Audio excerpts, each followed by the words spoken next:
Oke, bismillahirrahmanirrahim. Assalamualaikum warahmatullahi wabarakatuh. Perkenalkan, saya Putra Perdana.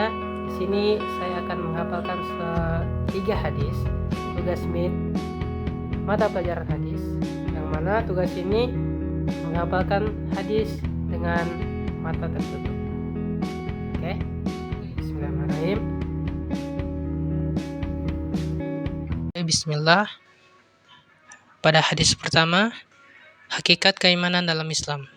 Sebagaimana sabda Rasulullah SAW, al-imanu bid'un wa sab'una aw bid'un wa sittuna syu'batan. Fa afdaluha qawlu la ilaha illallah wa adnaha imatatul adha 'anit tariq wal haya'u syu'batun minal iman. Iman itu memiliki lebih dari 70 cabang.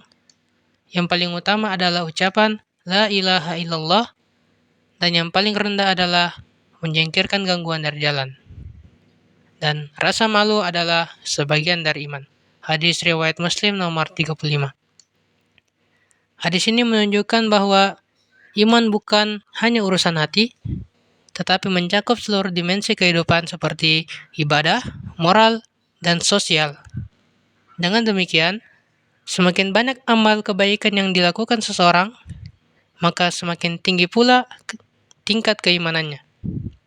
Selain itu, Rasulullah juga menegaskan hakikat iman dalam hadis lain yang berbunyi, Al-imanu ma'rifatun bil qalbi wa qawlu bil lisani wa amalu bil arkani. Iman adalah pengenalan keyakinan dalam hati, ucapan dengan lisan, dan amal dengan anggota badan. Hadis ini memperjelas bahwa iman bukan hanya pengakuan spiritual, melainkan juga harus dibuktikan dengan tindakan nyata. Karena ketiga unsur tersebut, hati, lisan, dan perbuatan menyatu, maka terbentuklah keimanan yang utuh. Dan para ulama seperti Imam Al-Ghazali menegaskan bahwa jika salah satu unsur ini hilang, maka keimanan seseorang tidak akan sempurna. Yang kedua, hadis realisasi iman dalam kehidupan sosial. An Anas radhiyallahu anhu anna Nabiy sallallahu alaihi wasallam qala la yu'minu ahadukum hatta yuhibbu li akhihi ma yuhibbu li nafsihi. Rawahu al-Bukhari wa Muslim wan Nasa'i. Dari Anas radhiyallahu anhu berkata bahwa Nabi sallallahu alaihi wasallam bersabda, tidakkah termasuk beriman seseorang di antara kamu sehingga mencintai saudaranya sebagaimana ia mencintai dirinya sendiri? Hadis riwayat Bukhari, Muslim, dan Nasa'i. Hadis tersebut menegaskan bahwa di antara ciri kesempurnaan iman seseorang adalah bahwa ia mencintai sesamanya seperti mencintai dirinya sendiri.